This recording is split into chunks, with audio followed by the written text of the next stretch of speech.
Ma tean, et sa juba tead, kes on Goliat. Kui enamik inimesi kuuleb tema nime, mõtlevad nad kohe, et ta on hiiglane, kelle Taavet võitis vaid linguga ja kiviga. Aga tegelikult on Goliati elulugu palju sügavam. On üks osa tema loost, millest peaaegu üldse ei räägita. Seega on nüüd küsimus, kes oli Goliat tegelikult? Miks kogu Iisraeli armee teda nii väga kartis? Ja kas on võimalik, et tema päritolu ulatub veelgi sügavamale, kui enamik arvab? Seda hakkamegi uurima. Aga enne kui alustame, ära unusta sellele videole meeldimist panna. See on meie sisuloojate jaoks väga oluline. Suur aitäh ja nüüd alustame. Piiblis ei kujutatud Goliatit tavalise sõdurina.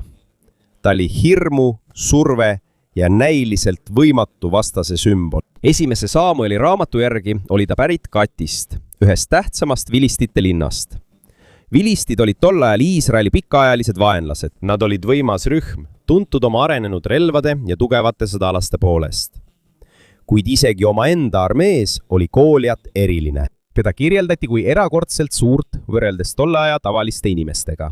On olemas vanu piibli tõlkeid, mis ütlevad, et tema pikkus oli üle 9 jala. Kuigi on ka teisi teadlasi, kes usuvad, et see võis olla madalam, sõltuvalt kasutatud iidsetest mõõtesüsteemidest. Aga ükskõik kumb on õige, üks asi on selge.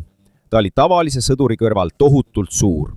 Ja mitte ainult pikkus ei olnud põhjus, miks teda kardeti. Tal oli seljas raske pronksist soomus, mis kaugelt vaadates nägi välja peaaegu nagu rauast sein. Tal oli kaasas hiiglaslik piik, mida piibli kirjelduse järgi iseloomustasid erakordne jämedus ja raskus.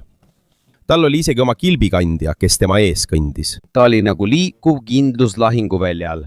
Aga Goliati tõeline relv polnud ainult jõud, vaid ka psühholoogiline sõjapidamine. 40 päeva järjest tuli ta iga päev välja Elahi orus, et Iisraeli välja kutsuda. Hommikul ja õhtul. Sama väljakutse. Üks lahing, üks inimene ühe vastu. Ei mingit tervet armeed, ei mingit tagavara. Kes kaotab, selle rahvas kaotab kõik. Ja iga päevaga kasvas hirm Iisraeli leeris aina suuremaks. Kujuta vaid ette. Nad ei seisnud silmitsi lihtsalt tavalise ähvardusega. Iga päev nägid nad hiiglaslikku sõdalast, keda tundus võimatu võita. Mida aeg edasi, seda rohkem langes sõdurite moraal. Isegi kuningas Saul, kes oleks pidanud eesotsas olema, ei suutnud midagi teha. Piibli ajaloolaste sõnul on oluline mõista tolleaegse iidse sõjapidamise kultuuri. Paljudes iidsetes lahingutes oli tavaline niinimetatud esindusvõitlus. See tähendab, et kumbki pool valib välja oma tugevaima sõdalase, kes siis omavahel võitlevad. Võitja saab kogu armee võidu sümboliks. Seega, kui Goliat Iisraeli välja kutsus, polnud see lihtsalt tavaline solvang. See oli avalik alandamine.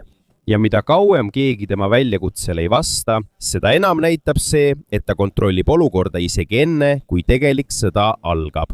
On veel üks detail, mida sageli ei märgata. Eela org oli tol ajal strateegiline asukoht Iisraeli ja vilistite territooriumi vahel. See tähendab, et pole juhus, et pinged just seal aset leidsid. Kui Iisrael oleks kaotanud, oleks vilistitel olnud lihtsam tee nende maale tungimiseks ja nad oleksid saanud osa nende territooriumist endale. Seega tolleaegsete sõdurite jaoks ei olnud kaalul ainult nende enda elu, vaid ka nende rahva tulevik. Ja just siin muutub Goliat veelgi salapärasemaks. Vanas testamendis on mõned kohad, mis viitavad sellele, et ta ei olnud üksi. Teistes Saamueli ja kroonikate salmides mainitakse ka teisi hiiglaslikke sõdalasi, kes on samuti seotud Gatiga. Goliatil olevat olnud vendi, kes olid sama suured ja tugevad kui tema. Seetõttu usuvad mõned piibliuurijad, et ta võis kuuluda alles jäänud hiiglaste sugukonda, keda mainitakse pühakirja vanemates osades. Kuid oluline on mainida, et selle üle käib palju vaidlusi. Mitte kõik teadlased ei tõlgenda seda ühtemoodi. Mõned usuvad, et nad olid sõna otseses mõttes hiiglased, samas kui teised arvavad, et kirjeldus on liialdatud ja sümboliseerib nende armee erakordset jõudu ja ohtlikkust. Siiski on piibli narratiivis selgelt näha, et Goliatil oli eriline maine. Ta ei olnud lihtsalt suvaline sõdur. Ta oli mees, kes suutis peatada terve armee ilma tegeliku lahinguta. Ja siin tulebki mängu loo kõige olulisem osa. Kui Iisraeli treenitud sõdurid värisesid, saabus lahinguväljale noor karjane. Ta ei tulnud sinna sõdima. Ta tõi lihtsalt oma vendadele süüa. Kuid kohale jõudes nägi ta midagi, mida kõik olid kaua varjanud. Hirmu. kui teised vaatasid Goliati suurust, nägi Taavet midagi muud. Ta ei näinud võimatut vastast, ta nägi lihtsalt üht inimest. Ja see oli loo suur pöördepunkt, sest mõnikord ei alga suurimad lahingud mõõga või soomusega. Need algavad inimese mõtetes. Hetkel, kui kogu Iisrael uskus, et võitmine on võimatu, said nad pööliselt lüüa, kuigi olid veel elus. Goliat ei olnud lihtsalt vilistite hiiglane. Ta oli hirmukehastus, mis tasapisi sõi ära terve rahva enesekindluse. Kuid siiski, mida kauem pinged lahjurus kasvasid, seda võimatumaks olukord Iisraeli jaoks muutus. Mitte sellepärast, et neil oli rohkem vaenlasi, samuti mitte sellepärast, et neil oleks relvadest puudus, vaid ühe inimese pärast. Goliatist sai justkui elav kaotuse sümbol juba enne, kui tõeline lahing algas. Iga kord, kui ta vilistide ridadest välja astus, kadus Iisraeli sõdurite julgus otsekohe. Ta oli nagu probleem, mida tavaliste vahenditega lahendada ei saanud ja 40 päeva jooksul ei muutunud midagi. Sama väljakutse, sama vaikus, sama hirm. Ja nüüd tuli Taavet. Tegelikult esmapilgul polnud tal ühtegi sõdalase omadust. Noor, ilma soomuseta, ilma ühegi märkimisväärse sõjalise kogemuseta. Kuid kui ta lahinguväljale jõudis, kuulis ta Goliati karjumist. Sama solvang, mida nad olid juba nädalaid kuulnud. Ja siis juhtus midagi erilist. Kui teised inimesed olid hirmuga juba harjunud, siis Taavet tundus üllatunud, miks keegi ei vasta. Tema jaoks ei olnud normaalne lubada, et Iisraeli rahvast korduvalt välja kutsutakse ja solvatakse, ilma et keegi vastu astuks. Piibliuurijate sõnul on oluline mõista, et Taaveti vaatenurk oli erinev teda ümbritsevatest sõduritest. Enamik vaatas Goliati suurust, aga Taavet vaatas millelegi palju suuremale. Tema usk Jumalasse. Nii et samal ajal, kui väljaõppinud sõdurid värisesid, astus üks noor karjane vabatahtlikult ette, et seista silmitsi vilistite kõige ohtlikuma sõdalasega. Kui uudis jõudis kuningas Sauli kõrvu, kutsus ta kohe Taaveti enda juurde. Kuid oli selge, et ta kahtles. Kuidas saaksidki lubada ühel soomuseta poisil võidelda hiiglasega, kes on lapsest saati sõjas karastunud? Sellest hoolimata ei tahtnud keegi teine Goliatiga vastamisi minna. Nii et lõpuks nõustus Saul. Ta andis Taavetile oma enda soomuse ja kiivri. Võib-olla arvas ta, et see suurendab kuidagi Taaveti ellujäämisvõimalusi. Kuid kui Taavet selle selga pani, tundis ta kohe, et see pole tema jaoks. See oli raske. Ta ei saanud korralikult liikuda ja siin muutus kogu võitlus eriliseks. Kui kõik lootsid mõõga, soomuse ja jõu peale, valis Taavet teise tee. Ta võttis soomuse ära, ta võttis oma kepi, lingu ja 5 siledat kiviojast. Teiste jaoks tundus see nagu enesetapp. Ühel pool oli hiiglaslik sõdalane, kes oli kaetud pronksist soomusega ja kandis tohutut oda. Teisel pool oli noor karjapoiss, kellel polnud peaaegu mingit kaitset. Kuid mõnede ajaloolaste sõnul ei olnud Taaveti ling mitte lihtsalt mänguasi. Vanaajal suutsid osavad lingukasutajad visata kivi nii suure kiirusega, et see oli peaaegu võrdne tänapäevase püstoli jõuga. Kui see tabas inimese pead, võis see kohe surmavalt mõjuda. See tähendab, et kuigi Taavet näis olevat ebasoodsas olukorras, oli tal kaasas relv, mis oli ohtlikum, kui enamik arvas. Kui Goliat teda nägi, hakkas ta kohe naerma. Hiiglase jaoks oli see Iisraeli poolt solvang. Kogenud sõdalase asemel seisis tema ees noor karjane. Esimese saam oli raamatu järgi, solvas ja pilkas Goliat teda veelgi ning tegi nalja tema välimuse üle. Hiiglase silmis oli võitlus juba enne algust läbi, aga Taavet nägi olukorda teisiti. Tema jaoks polnud see lihtsalt 2 inimese vaheline võitlus. See oli usalduse, usu ja julguse lahing. Seetõttu ütles Taavet enne lahingu algust selgelt, et ta ei võitle mitte ainult mõõga või odaga, vaid Iisraeli issanda nimel. Ja pärast seda tegutses Taavet kiiresti. Kui Goliat lähenes, võttis Taavet kivi, pani selle lingule ja keerutas kiiresti. Vaid hetk hiljem lasi ta selle lahti ja just siis muutus kõik. Kivi tabas otse Goliati laubale, ühele vähestest kohtadest tema kehal, mida soomus ei kaitsnud. Hiiglane peatus järsku ja kukkus 2 armee ees maha. Ja kui ta maha kukkus, näis, et koos temaga purunes ka hirm, mis oli Iisraeli kaua ümbritsenud. 40 päeva jooksul oli üks mees valitsenud terve armee mõtteid, aga vaid mõne sekundiga kadus võitmatu vastase kuvand. Kui Goliat maha kukkus, ei hakanud Taavet kohe rõõmustama. Ei olnud pikka pidutsemist ega võiduhõiskeid temalt. selle asemel lähenes ta kiiresti hiiglasele ja võttis tema mõõga, et lahing lõplikult lõpetada. Ja just sel hetkel muutus kogu lahinguväli. Mitte sellepärast, et Iisraelil oleks olnud uus strateegia, mitte sellepärast, et saabusid abiväed, vaid sellepärast, et kahe armee mõtlemises murdus midagi. Vilistite poolel oli kohe selge, mida nad nägid. Sõdalane, keda nad arvasid olevat võitmatu, lamas nüüd maas. Inimene, kes oli nende jõu sümboliks, oli kadunud. Ja kui sümbol langeb, järgneb sageli kogu süsteem. Inimesed muutusid äkitselt. Hirmu suund muutus. Varem kartsid iisraellased, nüüd olid vilistid, need, kes sattusid paanikasse. Esimese Saamoli raamatu järgi hakkasid nad jooksma tagasi oma linnadesse, samal ajal kui Iisraeli sõjavägi neid jälitas. Need samad sõdurid, kes olid mitu nädalat hirmust halvatud ega suutud liikuda, said nüüd äkitselt julgust juurde. Ja siin muutub Goljati lugu veelgi sügavamaks. Sest paljude piibliuurijate jaoks ei olnud see, mis juhtus Eela orus, lihtsalt ühe sõdalase kaotus. See võis olla ka sümboliks ühe vana hirmu langemisele, mis oli juba ammu selle piirkonna inimesi vaevanud. Piiblis on Goljat korduvalt seotud Gati linnaga. Ja mõnede Vanatestamendi osade järgi oli Gat tuntud kui paik, kus iidsetel aegadel elasid mõned hiiglaslikud sõdalased. Siin tuleb mängu üks loo kõige müstilisemaid osi, refaidid. Erinevates pühakirja osades mainitakse seda rühma kui inimesi, kellel on erakordne suurus ja jõud. Mõned tõlked kasutavad sõna hiiglased, samas kui teised teadlased väidavad, et see võib viidata iidsele hõimule, kes koosnes pikkadest ja jõulistest sõdalastest. Oluline on mainida, et selle üle käib palju vaidlusi.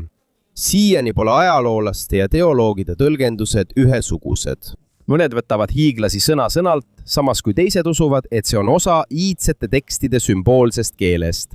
Kuid isegi kui tõlgendused erinevad, on selge, et Gati linnaga seotud inimestel oli eriline maine. Seetõttu on oluline ka see, et ta ei olnudki üksi. Teises Saamoli raamatus ja esimeses ajaraamatus mainitakse veel teisi hiiglaslikke sõdalasi, kes on samuti seotud sama paigaga.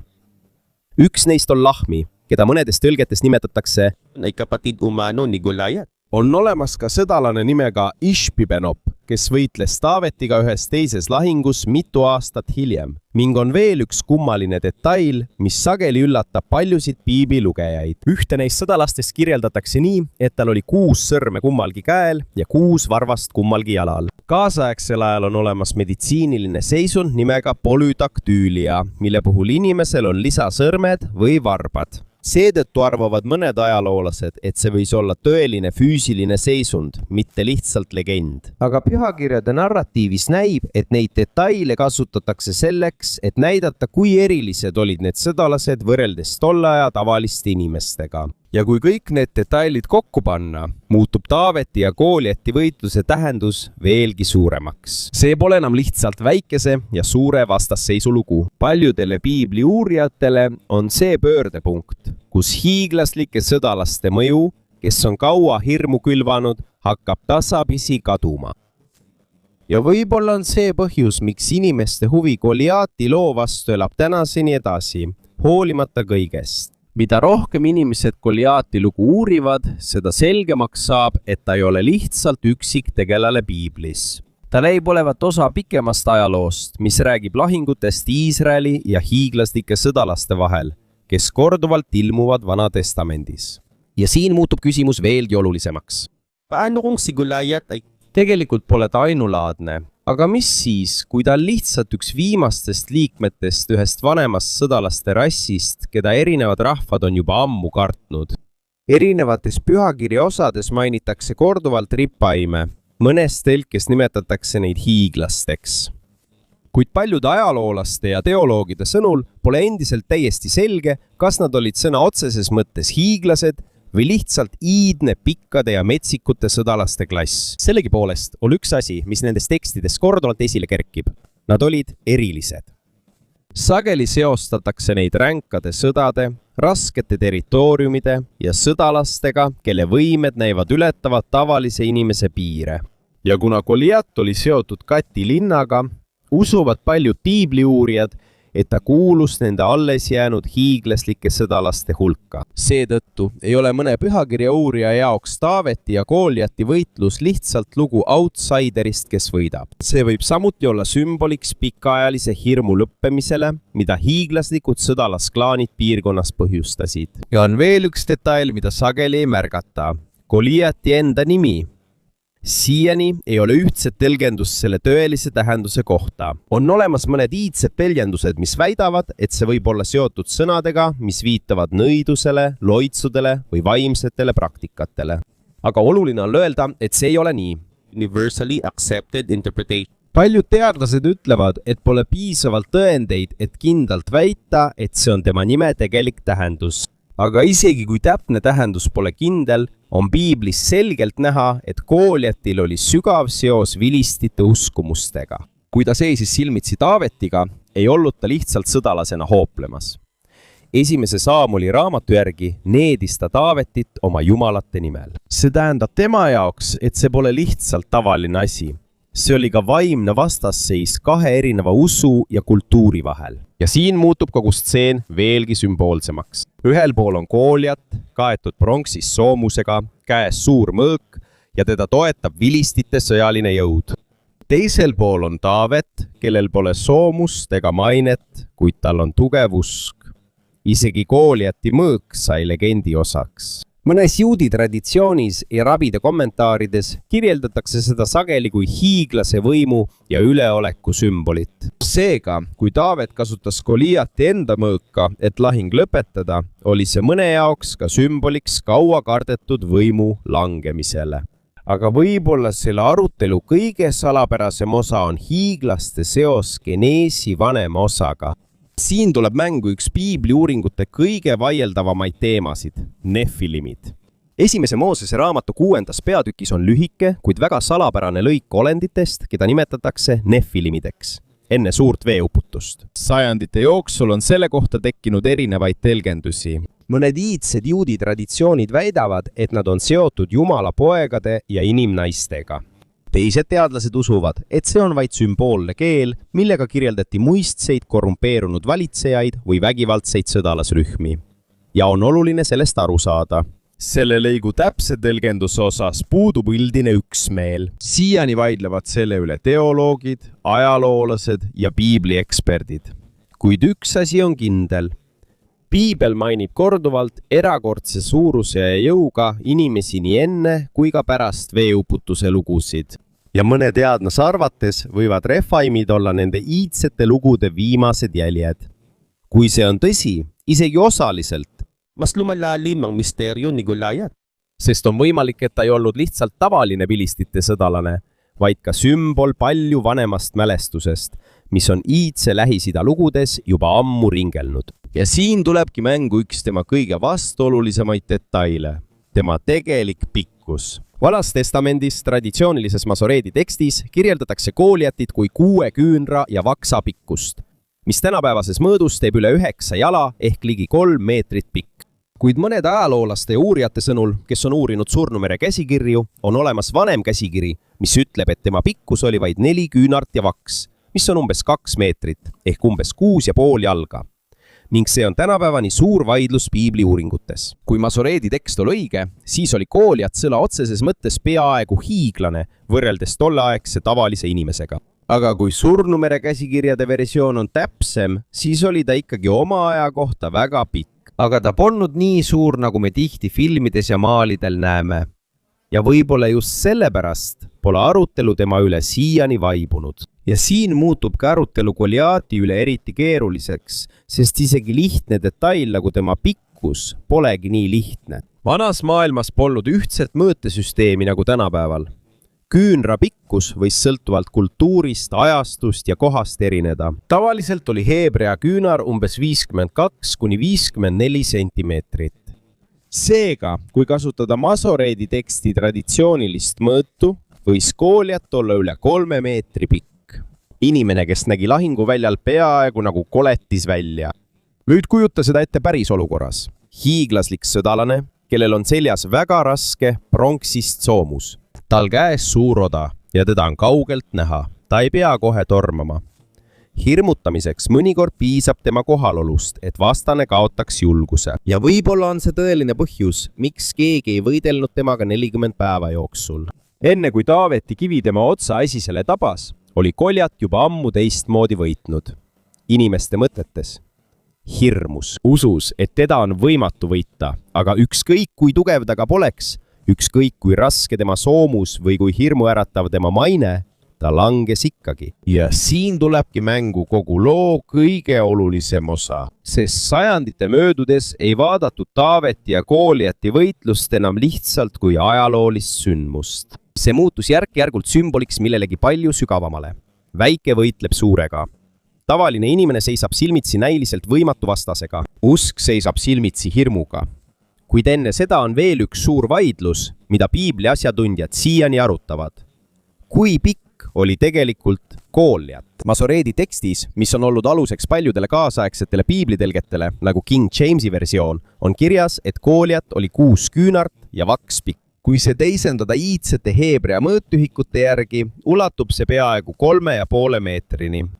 See oli väga suur, peaaegu uskumatu. Aga Surnumere kirjarullide järgi, mis on üks vanimaid piibli käsikirjade kogumikke, mis leiti 21. sajandil, on seal kirjas teistsugune mõõt. Ainult 4 küünart ja vaks. Kui see ümber arvutada, on see umbes 2,4 meetrit ehk üle 7 jala pikk.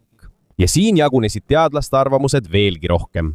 On neid, kes usuvad, et masoreetlik tekst on täpsem, sest see sobib paremini loo dramaatilise kirjeldusega. Aga on ka neid, kes ütlevad, et Surnumere kirjarullide versioon võib olla originaalkäsikirjale lähemal, sest see on vanem kui teised säilinud koopiad. Tõde on see, et tänaseni pole endiselt absoluutset üksmeelt. Kuid üks asi on selge, olenemata sellest, kumb on õige, Goljat ei olnud oma aja inimeste silmis tavaline inimene.